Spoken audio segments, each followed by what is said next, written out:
kepada tamu undangan yang berbahagia. Acara selanjutnya adalah Fashion Show Santriwan Santriwati Jilid 1 dan 2 kepada Ananda Arteri, Thierry, Haidar, Hasbila,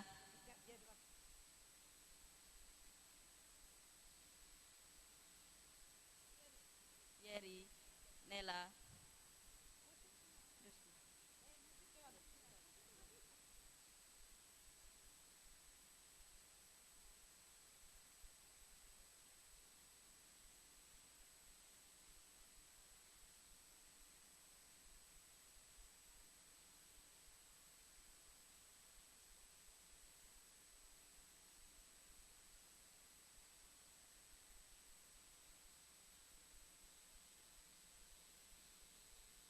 Haidar, Hasbila, Thierry, Arteri,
Sekarang yang kedua, Mbak Sasa,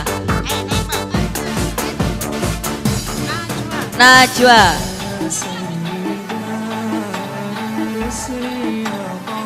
Megrina,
Yang kami hormati para tamu undangan. Selanjutnya adalah sambutan dari Ketua FKK Kecamatan Candi kepada Bapak Slamet. Dengan segala hormat dipersilahkan.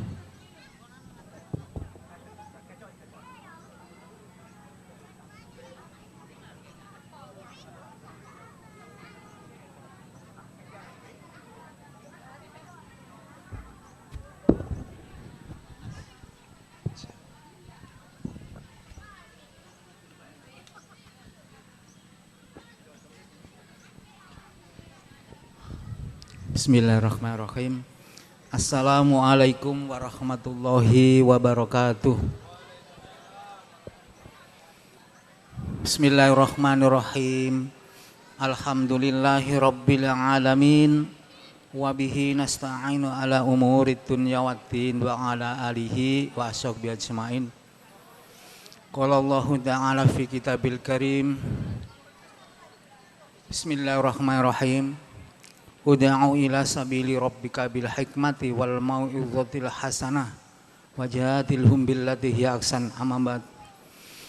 Hadratil muhtaramun para alim ulama sesepuh bini sepuh, Bapak Kepala Desa Balong Gabus atau yang mewakili yang kami hormati, Bapak Ketua Takmir Musola Al Mabrur yang saya hormati, Ibu Ketua TPG Al Mabrur yang saya hormati, bersama Dewan Guru yang ada, Wali Santri Wan Santriwati TPG Al Mabrur yang saya hormati, hadirin sekalian, utamanya anak-anak kami Santriwan Santriwati TPG Al Mabrur pagi hari ini yang dimuliakan Allah. Bersama marilah kita panjatkan puji syukur kehadirat Allah Subhanahu wa taala. Karena limpahan rahmatlah kita bisa bertemu sekaligus silaturahim dalam keadaan sehat walafiat.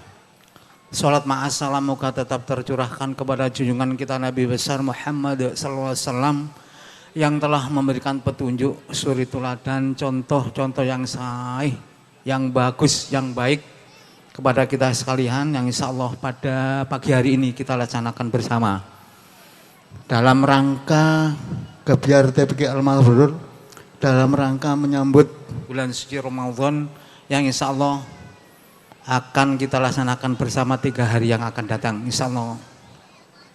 Mari kita sambut dengan sangat gembira. Bapak dan Ibu sekalian, utamanya Ibu Ketua TPG Al Mabrur yang dimuliakan Allah, kita bersama tentu tahu tujuan untuk mendirikan TPG. Utamanya adalah bagaimana anak-anak kita itu bisa tahu, bisa ngerti apa yang dinamakan agama. Menyangkut masalah TPG tidak terlepas dari pendidikan Bapak Ibu dan sekalian, tidak terlepas dari pendidikan. Keberhasilan pendidikan menurut saya ada 4 komponen yang bekerja di dalamnya. Salah satu tidak respon, itu tidak akan berhasil anak-anak kita. Yang pertama, santriwan santriwati itu sendiri. Yang kedua orang tua. Yang ketiga, para ustadz-ustadzah yang membina, membimbing. Yang keempat, lingkungan. Lingkungan bisa teman, media elektronik, media apapun yang sekarang sudah sangat canggih. Anak sudah kelas 3 SD itu seperti main barang-barang elektronik itu tidak sulit. Untuk itulah kita harus berhati-hati Bapak sekalian. Kembali lagi 4 komponen tadi. Yang pertama, anak didik kita. yaitu santriwan santriwati, memerlukan suatu dorongan yang terus-menerus dari orang tua. Jadi yang pertama santri, yang kedua orang tua. Bisa berhasil kalau orang tua, kedua orang tua itu terus menerus merespon. Terus menerus merespon. Kapan anak-anak itu berangkat mengaji, kapan berangkat sekolah, kapan berangkat. Jadi ada jadwal yang ditentukan oleh orang tua di rumah. Yang kedua, ustadz-ustadzah, saya pikir di Al-Mabrur ini lumayan bagus menurut penilaian di FKK Kecamatan Candi. Santrinya terus bertambah. Santrinya terus bertambah setiap tahun. Itu karena dari dorongan di komponen 4 tadi. Termasuk Bapak Ketua Takmir tadi sudah mendorong anak-anak kita, termasuk kita-kita yang sepuh, untuk belajar membaca Al-Quran barangkali masih belum bisa atau kurang bagus. Yang keempat, Bapak sekalian, ini yang paling penting, yaitu lingkungan. Lingkungan itu bisa teman, tetangga. Yang paling bahaya itu adalah teman. Di rumah, saya pikir Bapak dan Ibu yang ada di rumah sudah memberikan bimbingan yang sembilan rupa. Di sekolah, gurunya, ibu gurunya, di TPQ, ustadz-ustadzanya memberikan bimbingan sembilan rupa supaya anak-anak didik kita berhasil. Tetapi yang sangat bahaya itu di teman. Tidak jarang anak-anak kita sudah bimbingan sembilan rupa, tapi memilih teman keliru, hancur anak kita. Setuju atau tidak? Di rumah demikian, di sekolah demikian, di TPQ demikian, tapi temannya yang keliru jalannya, insya Allah anak kita akan begitu. Makanya sejak dini anak kita, mulai kelas 1 katakanlah, siapa temannya, kelas 2, kelas 3 sampai kapanpun, terus dipantau anak-anak kita supaya tidak salah jalan untuk menentukan hidupnya. Karena ini jangka panjang Bapak Ibu sekalian. Tapi semuanya itu tidak terlepas dari perencanaan kita semua, perencanaan jangka panjang. Kapan berapa tahun, bisa 20 tahun, bisa 15 tahun. Kalau kita mengacu seorang orientalis barat yang bernama Max Weber, itu perencanaan merupakan standar keberhasilan dari kita. Perencanaan jangka panjang. Max Weber mengatakan, atau yang dalam teorinya disebut POAC. Mungkin Ibu dan Bapak sudah kenal betul siapa itu Max Weber. Yang teorinya bernama POAC, dinamakan POAC. P berarti planning, O-nya organizing, lalu A-nya actuating, C-nya controlling. Perencanaan jangka panjang anak saya harus begini, anak saya harus begini.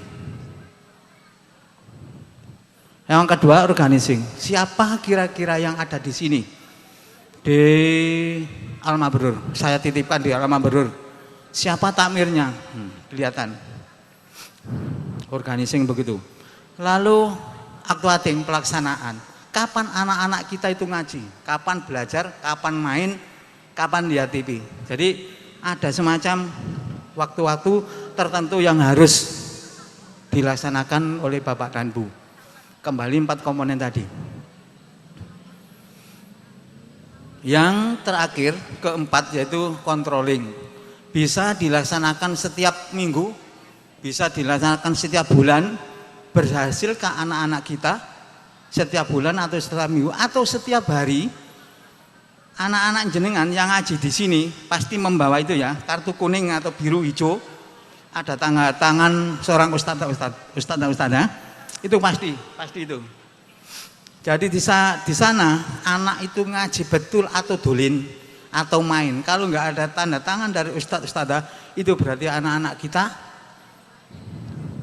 nyeleweng itu. Dilihat dari itu evaluasinya. Bisa 1 minggu, bisa 1 bulan. Oh anak saya pertama bulan Juni sudah hafal di 10 ayat katakanlah, dimulai dari surat Takasur sampai Nas 13 ayat.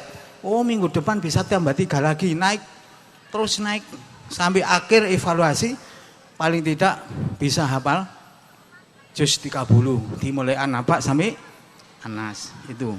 Atau nanti sampai dengan berapa tahun, oh anak saya sudah di Quran sudah hafal 1 juz katakanlah.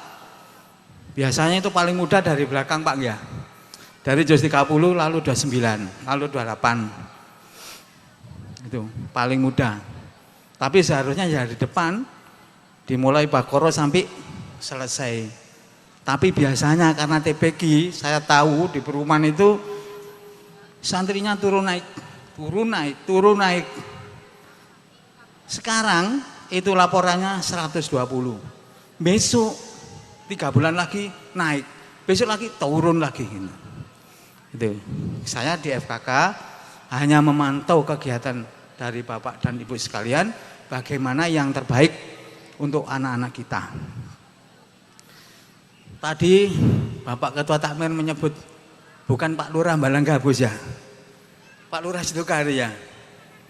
Ya tepaan saya sendiri, gitu, Pak. Saya lurah di Sitokari sana, di kecamatan kota. Tapi lurah bukan kepala desa, Pak. Koyoke podo tapi berbeda ya. Nek kelurahan niku jabatan struktural, nek kepala desa niku jabatan politik sing dipilih. Nek kula mboten dipilih, langsung dugi bupati kono ono kene, sampai 16 tahun itu Pak nggih. Jadi paling tidak di desa Balangdowo ada pemantauan dari kepala desa, termasuk kelurahan saya di Sitokari. Terus saya pantau TPG itu, bagaimana perkembangannya. Tidak itu yang TPG dari apa-apa sudah. Yang penting nanti pada akhirnya membaca Al-Quran yang baik dan paling tidak separuh dari Quran itu tahu maknanya. Jalan apa? Kegiatan Ketua Takmir tadi yang harus dilaksanakan melalui tarjim itu bisa.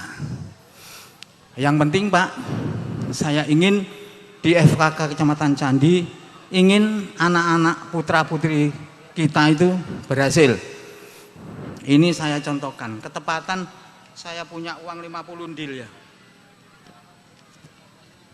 Ini yang pertama gambarnya siapa? Kamu Min ya. Yang baliknya suatu wihara di Bali.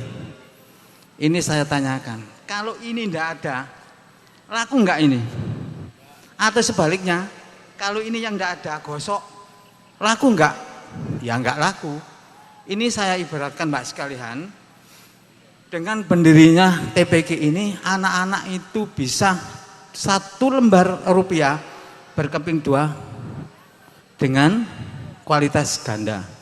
Kalau nanti jenengan putra putri kita lulus di katakanlah pendidikan umum, diharapkan bagus, kita akan berkiprah di umum. Kalau kita nanti lulus di pendidikan agama, kita akan berkiprah di pendidikan agama.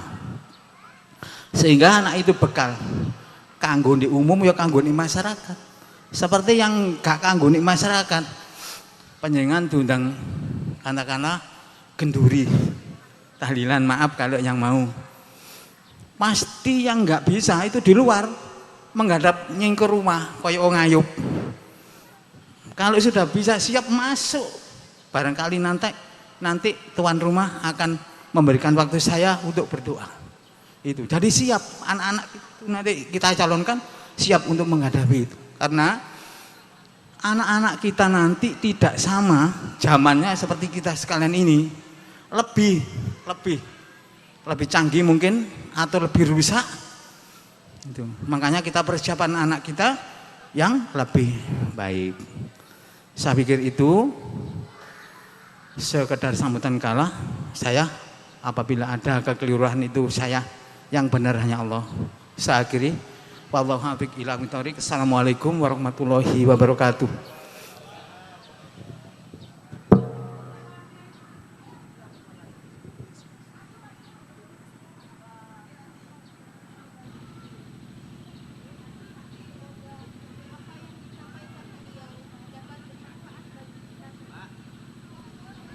Semoga apa yang disampaikan beliau dapat bermanfaat bagi kita semua.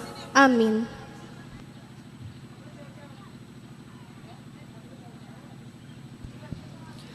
Para hadirin yang kami hormati, mari kita dengarkan bersama doa harian yang akan dibacakan oleh Tilawati PAUD dan Tilawati Jilid 1. Kepadanya disilahkan.